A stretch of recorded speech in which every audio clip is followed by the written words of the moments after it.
Full disclosure, I'm not entirely sure that my favorite game that I've played in 2016 was actually designed in 2016.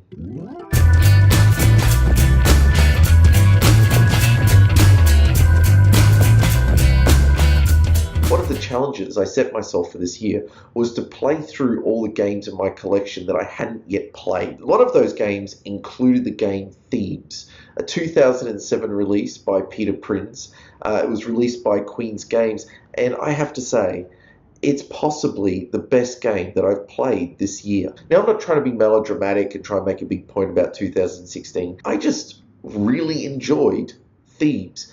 And I want to share with you why. Thebes is a game where you play as an archaeologist trying to hunt down artifacts and do excavations or digs to try and uncover really rare and valuable items from the past. It kind of sounds a little bit dull, but believe me, the mechanics in this game really had me excited. While I had heard reviews and talked to people who said that they enjoyed the game and they tried to explain it to me, I wasn't really ready for what was going to be a great combination of mechanics and themes. So why don't we quickly go and have a look at how the game's played.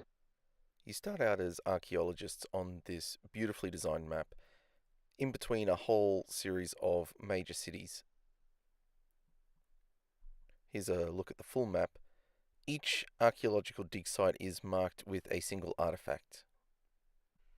On display are 4 cards that you can select from each turn, with a cost in time at the top and their effect in symbolic form down the bottom. You start your turn by selecting a card noting the cost and the location, move your archaeologist to the location, and then pay the cost in weeks, both of the weeks it takes to move, which is 1 week per city you have to travel through, and the cost of the card itself. In this case, it was 2 weeks for travel and 4 weeks for the cost of the card, totaling 6 weeks that you lose in your time tracker.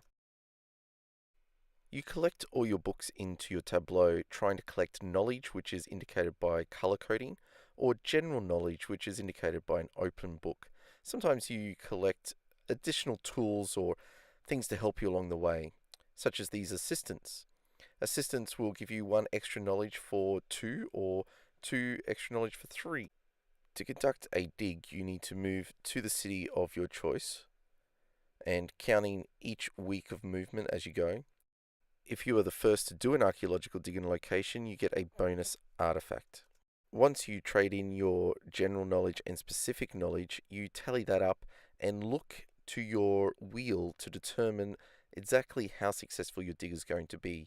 You find the number of knowledge that you have at the top in blue, and then you look down how many weeks in black that you're going to dig for, and the number in red is the number of tokens you're allowed to remove from the bag. To begin your dig, turn over the token indicating your location, and then go to the bag and start pulling out the number of tokens as indicated on the wheel.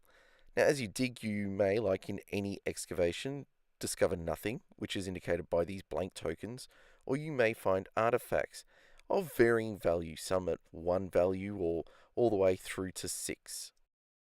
Having completed your dig, return all the blank tokens to the bag and keep your artifacts for scoring. A full set of cards indicating what points are available in each dig is located at the top of the board. Additional points you can score are set collecting Congress cards, which go up in value based on the number of cards you actually collect. Or when you start collecting sets of artifacts, you can start using them for exhibits. Exhibits are kept in their own tracker and can be called upon at any time, so long as you've got the correct color-coded artifacts and can score the time, you can collect the points. Now, it's really clear that the key mechanic in this game is that time tracker. Everything you do in the game revolves around the time tracker, and the time tracker is constantly providing you not only added pressure to the game or forcing you to make better decisions, it's also got a whole risk-reward element to it, as well as helping you out with your heuristics of playing the game. Now, in case you haven't watched my video on heuristics, I will put a link in the comments section below. Now, to keep it brief for those who don't know, there are 2 main heuristics operating here. There are directional heuristics and there are positional heuristics. Positional is where you're at in the state of play, whether you're in front, whether you're the leader, whether you're doing well, whether you're collecting or getting the right sets, whether in terms of how well you are performing. The directional heuristics are about the decisions that you can make to improve your position in the game. So if I am behind, what decisions can I make to improve my position or to even get in front? In terms of positional heuristics, the time tracker gives you an idea of exactly how close to the end of the game you are, allowing you to make decisions about what actions really need to happen now. So for that first trip around the board where you're doing 1901, you might just be content collecting knowledge cards or travel cards, or even trying to find some shovels or a few assistants. On the third trip around the board, you've got a lot of pressure to try and score as many points as you can before that time runs out. There's constant information about how close you are to the end of the game. In fact, it's very clear and precise. But it also allows you as a player to have a say in how fast that game goes. In terms of directional heuristics, if we're looking at that first year again, I might start to get towards the end of the year and think, well, I haven't done any digs, and if I don't do a dig now and I wait until the start of the next year, then I can't go back and excavate that same site. I'd have to wait a whole year, and I've essentially wasted a year going around the board collecting cards and not getting any digging done. There's also that information that if I do the dig first, then before anyone else, then I have the best probability of drawing out tokens with good artifacts on them. Plus, I get that additional guaranteed one artifact. With each decision I make, that time tracker is also giving me feedback on, well, if I make this dig now, I'm possibly going to spend 12 weeks doing it.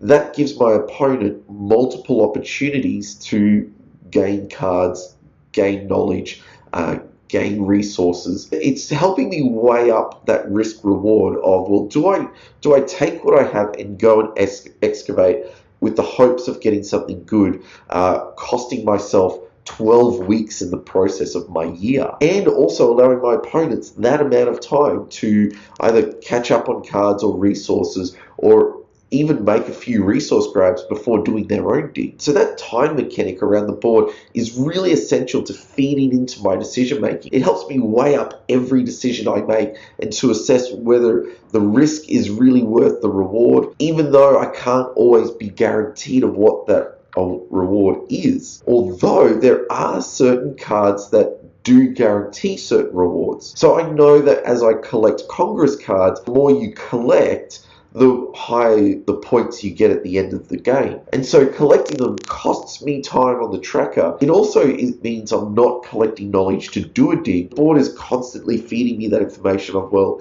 what's the risk, what's the reward, what are you getting out of this decision? Is it worth going over to Berlin to collect that Congress card, or should you try and maybe collect a little bit more knowledge on the way and run the risk of someone else getting it? The game is constantly forcing me as a thinker to weigh up those sorts of options. I suppose in terms of actually how you score points here is important as well, because although every decision impacts the timing of the game, not every decision is scoring you points. But the thing I really find fascinating about this game is that you're actually working hard to get opportunity at scoring points, not necessarily guaranteed points. And that's important because it almost puts you in the gambler's chair of, well, how risky do I want to be? During the first round of the game, it was really important for me to go and collect as much knowledge as I could, with the hopes of, getting higher up the end of the wheel so that I had more options. Like, I do 10 weeks, I'm going to get 10 chances to dig into that bag and maybe pull out an artifact. 10 chances means I'm almost guaranteed to get something. But that may not be the optimal play, because in reality, by the time you've gotten around that first round of the board, the second lot of there's a lot of cards that are going to start coming out, including the sets of cards that have to do with hosting exhibitions. So if I haven't excavated enough, if I've just spent all this time trying to do really good excavations on purple, but I haven't excavated green or blue or any of the other countries, then the reality is that I'm missing points on those exhibition cards, because as soon as they start coming up, I'm not going to have the combination of artifacts that I need to score points there. So there is a whole key element of scoring out of the mix. So if I spend my first year just trying to collect knowledge, then I'm probably hindering myself from scoring bigger points later on. And so there is that real tension there of, well, should I get a little bit more knowledge and try and get, or do I take the risk of maybe not getting much, but getting anything could be beneficial if it's going to score me points with the exhibition cards. But again, that's only if you get the chance to use them. You have to get there, you have to claim them, you have to have the right combination. So there's a few factors that you're trying to mitigate. One of the things that can also happen is that towards the end of the third year, or second year if you're doing a 4-player game, there's the feeling that you need to go and use up all your knowledge points to make digs and take the risk and try and get whatever artifacts you can. In the end scoring, there is the option of also having more knowledge than your opponents and scoring big points off of that as well. I really felt the scoring here led me to make richer and deeper decisions, putting pressure on me to make plays for things, to really run risks at times, as well as trying to determine what's going to be the best points for me to score. So one of the things it really does well is you're weighing up options all the time, and you're trying to really work through what is the best decision to make at this time. But there's also an element of which you're put into the gambler's chair, and I really felt that that added to the tension somewhat. Now, when I looked at Lords of Vegas, I really focused in on how well they used luck, that it wasn't the key component to the game, but it was a really important component to the game. Having that ability to gamble at other people's hotels to earn money or to cost other people money was a real strategy within itself. And of course, I also talked about how big risks paid off big and small risks, was just maybe the way that some people wanted to play. But again, here I feel that there is that ability to really run a risk and for it to have a genuine impact on the game, while also maintaining that there are genuine pathways to victory that don't require great deals of risk at all. So it really was left up to me as a competitor about what I wanted to do, and I felt that pressure on me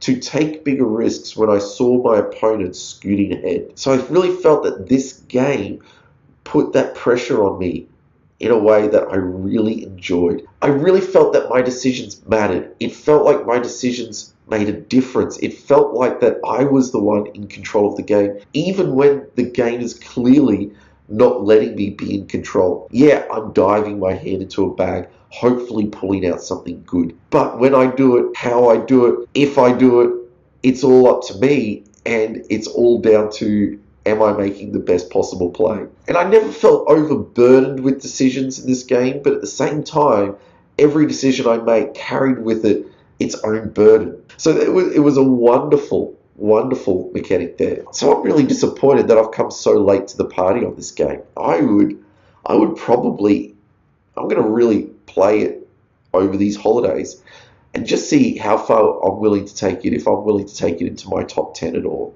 of favourite games. But we'll see. That's a discussion for another time. In future weeks, I'm going to be taking a look at my favourite games that I've played this year.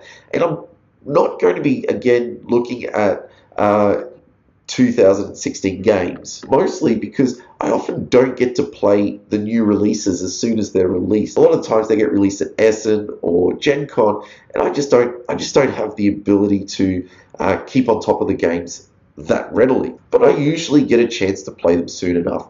And so for me, my gaming experience this year has been about encountering a few games like Thebes, which I've had in my collection for a while and just never had the chance to play it. But for me, I've really felt I've come across quite a few really great games this year.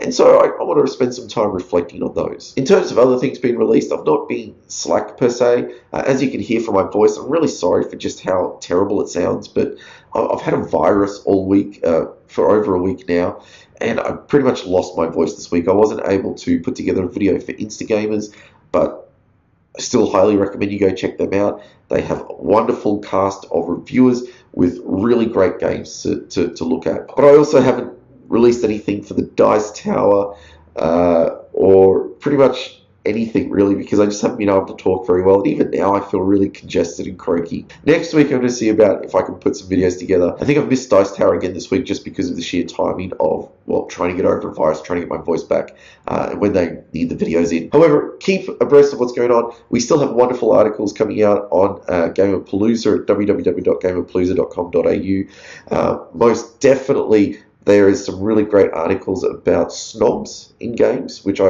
really recommend you go have a read of, as well as some other lists of 100 best games. So go check those out. But look, I'm going to leave it there just because my voice is running out of steam and I need to get going. But look, thanks for watching. Until next time, I'm Dave Adams. That's what's happening now.